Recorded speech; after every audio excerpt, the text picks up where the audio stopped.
Chapter 13. The Fourth Week. Exploring. When I awoke the next morning, the space next to me was cold and empty.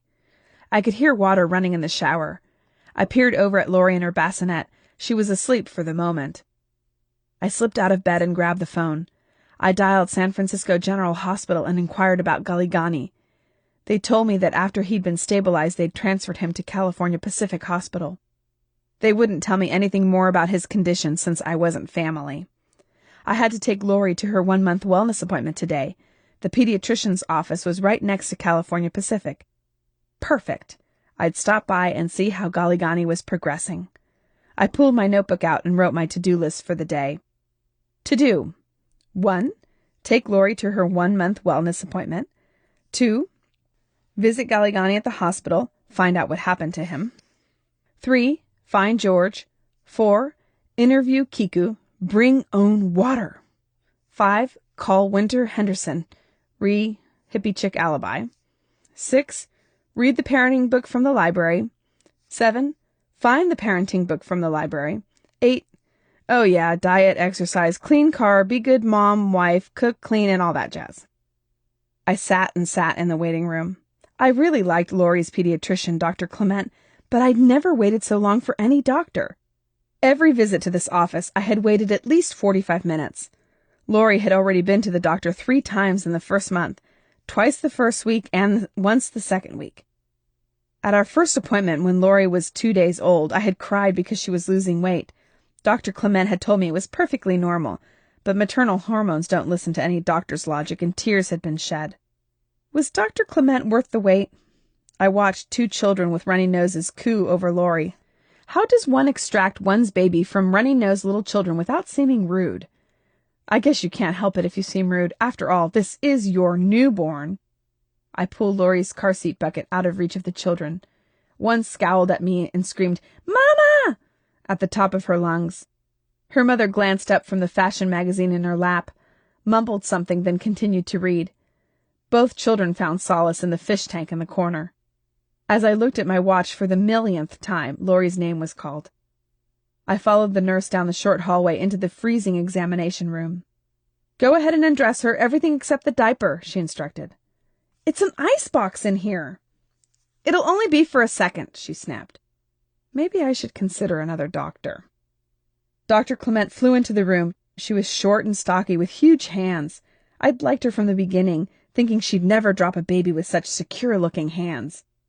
She stretched Lori out on the examination table and put little pencil marks at her head and feet, then scooped her into what looked like a fish scale.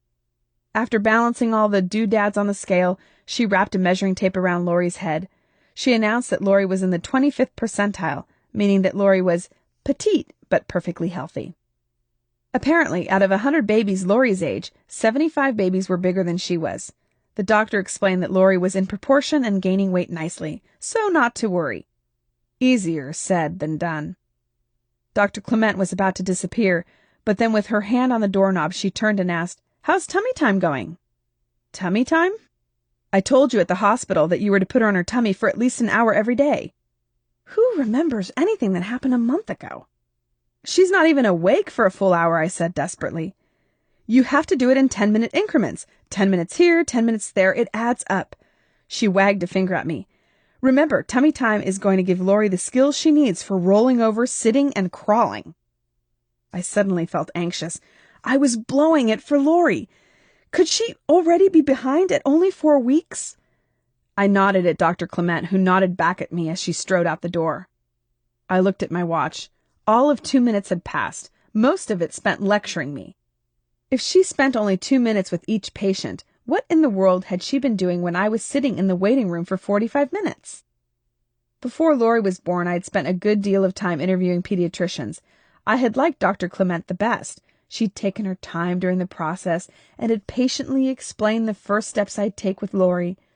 Now I wondered if all that time I'd spent in her waiting room, she'd been recruiting new patients instead of tending to the existing ones. At least we didn't have to come back for another month. It would be nice to have a month off from doctor's appointments. Except, of course, for my own, I still had to schedule that one. I knew I was avoiding it because I didn't want to go back to work. I pulled out my to-do list and added tummy time and the OBGYN appointment. From the pediatrician's office, I headed across the street to the hospital. I hated bringing Lori into the hospital, but rationalized that it wasn't much different from Dr. Clement's office. I asked about Galligani at the front desk and was directed to the cardiology department. Cardiology? Not poisoned? No one had tried to murder Galligani. Relief washed over me. Definitely reassuring, especially if I was going to consider poking my nose around some more in Brad's affairs. When Lori and I arrived at his room, he was propped up in bed, connected to several flashing, beeping monitors at his chest, oxygen tubes in his nose, and a remote in his hand. What is it with men and remotes? He was watching Fear Factor. Ah, daytime TV. What, no Days of Our Lives? I asked, gently tapping on the room door. Galligani's face lit up. Come in! He put the TV on mute. I tried not to be offended. After all, if I wasn't captivating enough, even during labor for my own husband, I couldn't expect a perfect stranger to turn the TV off. I shuffled Lori's bucket onto a chair. Let me see her, Galligani said. I tilted the bucket up to show off a sleeping Lori, who managed to pry one blue eye open and peer at Galligani. Adorable, thank you. Makes me feel better to see such a sweet face. He paused, taking inventory of the monitors around him. Had a heart attack. They said the person who dialed 911 saved my life. His eyes shone. I think a thank you is in order. Lori cooed and kicked as if to say, You're welcome. They're not going to release me quite yet. I have to have open heart surgery. Bypass. Not out of the woods yet. Is there anyone I can call for you? I'm on my own. Where was his family? I nodded. When's the surgery? Scheduled for tomorrow. I patted his hand in reassurance. You're going to be fine. I dug out Galligani's notebook from the ever-present diaper bag and placed it on his nightstand. This belongs to you. It fell out of your car yesterday. His eyes lingered on the notebook. Doc says I need to slow down. No more tracking down murderers. You're dropping the case? Yep. Got to. Doctor's orders. Is there someone in your office who'll take over? His mustache twitched up. I work alone. Partners aren't what they're cracked up to be. McNerney had been his partner. What had happened between them? I went by your house yesterday to tell you I'd found your brother-in-law. You did? Galligani laughed. Don't sound so surprised, okay? I've been doing this a long time. Sorry. How is he? Where is he? Alive and kicking.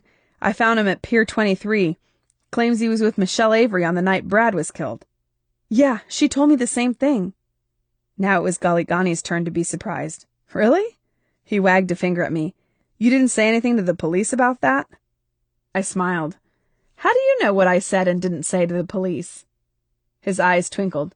Been doing this a long time. I moved the car seat to the floor and seated myself on the chair, then rocked the bucket with my feet. The rocking assuaged Lori. She began exploring her hands as though she'd never seen them before. I didn't say anything about George because... I took a deep breath. How could I explain the impulse to protect George? Let me guess, Galligani said. Your husband and your brother don't really get along. George is a problem for the family, probably has been his entire life. Hasn't ever held a real job, was on the streets for a while, has a history of threatening people, although he's never really taken any action on it. Probably asks for a lot of favors, borrows a lot of money, never repays anything, burns a lot of bridges. Stop me if I'm getting any of this wrong. You know all this because you've been doing this a long time? That and I ran a background check. Anyway, you and your husband didn't say anything to the police because deep down he still loves his brother. And you, of course, love your husband, and everyone is in denial that he could be a murderer. The small room seemed to close in on me, and what I'd intended as a question came out as a statement. You think George killed Brad? Not really. I don't have a motive. Do you? I shook my head helplessly. No. My money's on the girl, the supposed affair. You think Michelle lied about that? No. I've had several people tell me it's true, but no one's coughing up any names. What about Kiku? Who's she? Galligani's eyes flashed surprise, then amusement. Why, Mrs. Connelly, don't you know? I shrugged. The supposed other woman? Galligani blinked up at me. Maybe you should go talk to her. Why would I? Galligani interrupted me by clearing his throat. I stared at him silent. He tugged at his blanket. I haven't got around to telling Gloria Avery that I'm dropping the case.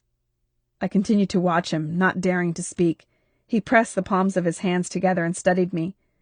After a moment I squeaked, I can tell her. Galligani nodded his head slowly and smiled. As Laurie and I drove to the Seacliff, one of the wealthiest neighborhoods in San Francisco, I daydreamed of Mrs. Avery hiring me as Galligani's replacement. It would be my first official case. I could launch my own business, not have to return to my corporate nightmare, work from home, and be with Laurie. I fantasized becoming so successful that I could be Mrs. Avery's neighbor.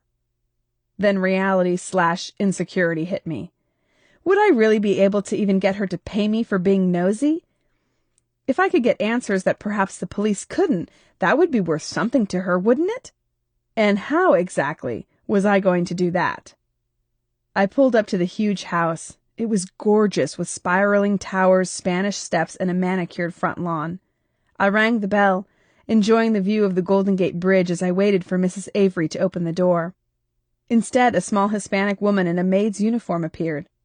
Hello, I'm Kate Connolly. Mr. Galligani sent me. Is Mrs. Avery in? Ah, la señora Avery, sí. She motioned me inside. Que bonita, she said, gesturing to Laurie. Gracias. It was pretty much the only Spanish I remembered from my high school class. The maid ushered me from the entrance hall to the sitting room, made bright by the 3 tall front windows from which I could see across the bay to the Marin headlands. She disappeared through French doors down the main entry hall, muttering, Un momento.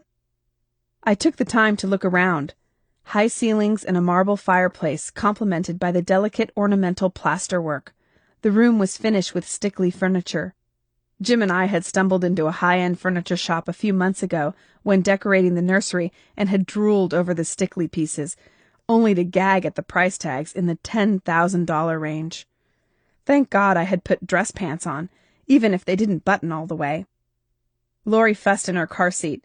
I contemplated taking her out, but then I imagined her spitting up on the furniture. I swayed back and forth with the bucket instead. Prominently displayed on the walls was a photograph of an elegant older couple. Brad's parents? On the side table was a wedding photo of Brad and Michelle. Beside that, a photo of Brad holding a little girl who looked to be about 2 years old. Could that be Penny, the little girl who had drowned? Miss Connolly? Mrs. Avery asked from the doorway. I turned quickly. Mrs. Avery was tall, at least 6 feet. She was thin and wore a canary yellow suit that paled her complexion. Her gray hair was fixed in a tight bun, her cheeks drawn.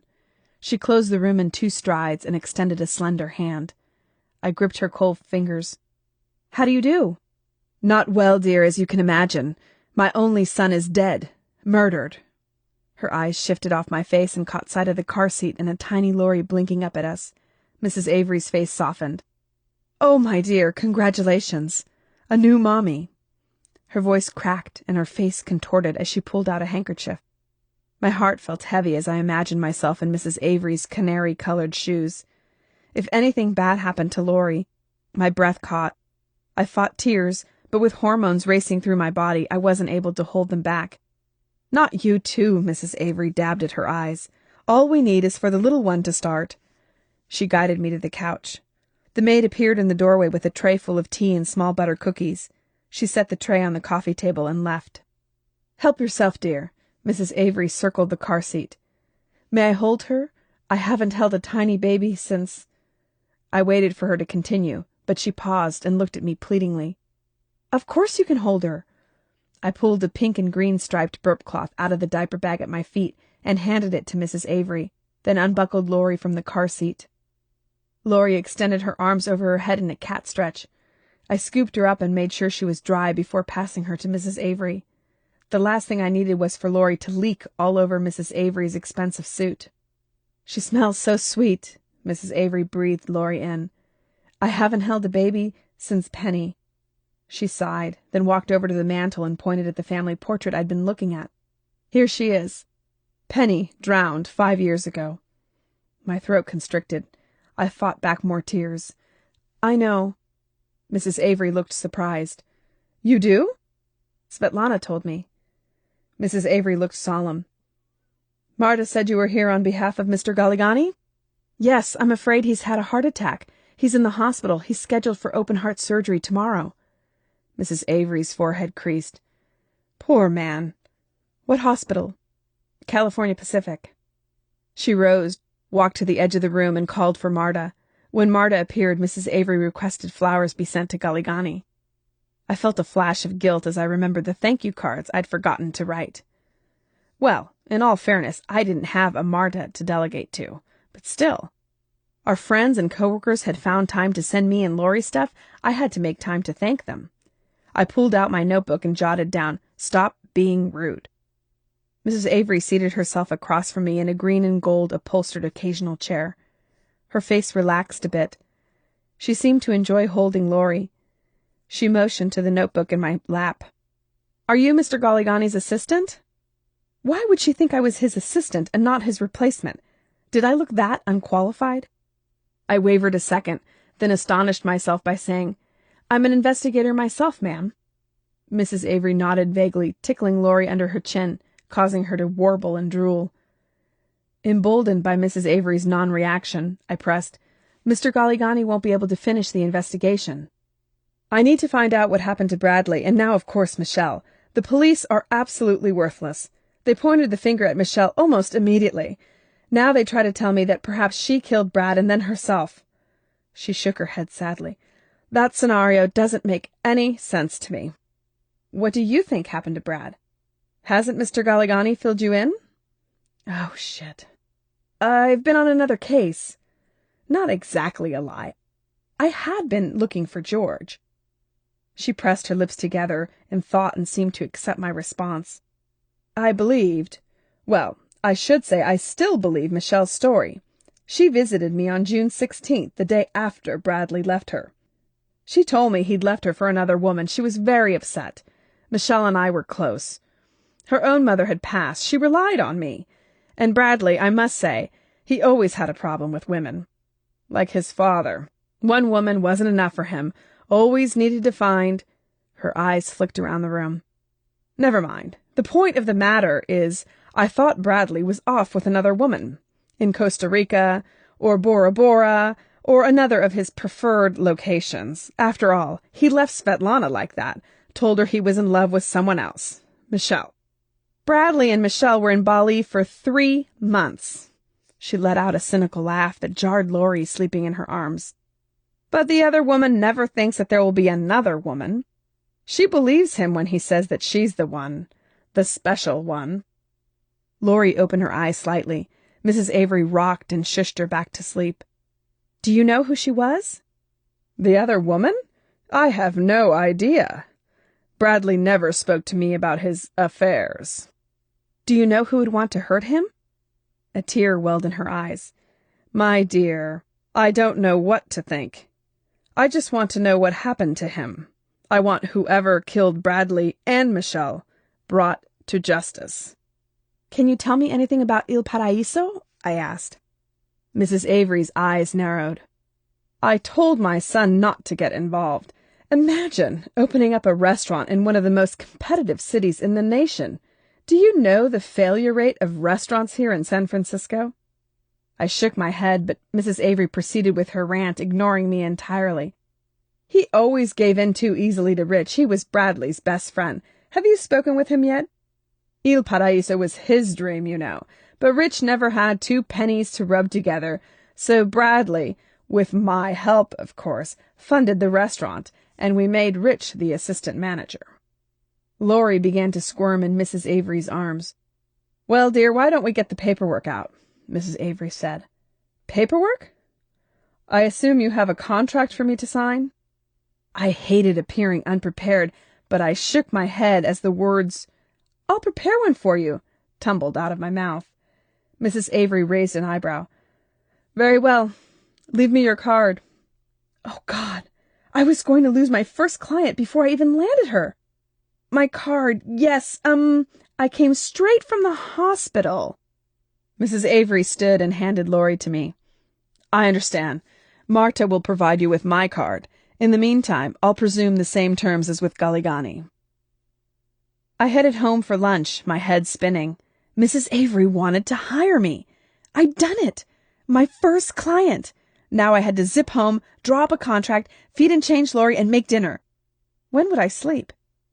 I was hoping for a nap with Lori this afternoon, but now, on the verge of my new career, that seemed indulgent, if not impossible. I glanced at my to-do list. Find George stood out like a beacon. Galligani had found him. Why couldn't I? Pier 23, where his bags had been found, was not exactly on my way home, but one glance in the rearview mirror told me Lori was sacked out. I'd drive by the pier and take a peek. The rest of the to-do list could wait until tomorrow. I stopped at a red light in front of the pier. The water that had been so blue outside Mrs. Avery's doorstep now appeared gray. Of course, Mrs. Avery had a clear view of the ocean. This water was in the bay. The bay always looked gray to me. The pier seemed quiet. A few barrels against the restaurant wall and a homeless woman camped out on a blanket. 2 joggers ran by. Then a hooded figure carrying a black bag made its way up the hill. I watched as he walked toward the pier. Something about his gait was familiar. The car behind me blasted its horn. The light changed. I pulled my car forward, trying to keep one eye on the road and the other on the man who stopped in front of a lamppost. His back was to me. Could it be George? I strained to see him, but was forced to pick up speed through the intersection. Damn! Probably nothing, but I wanted to make a U-turn and get a closer look.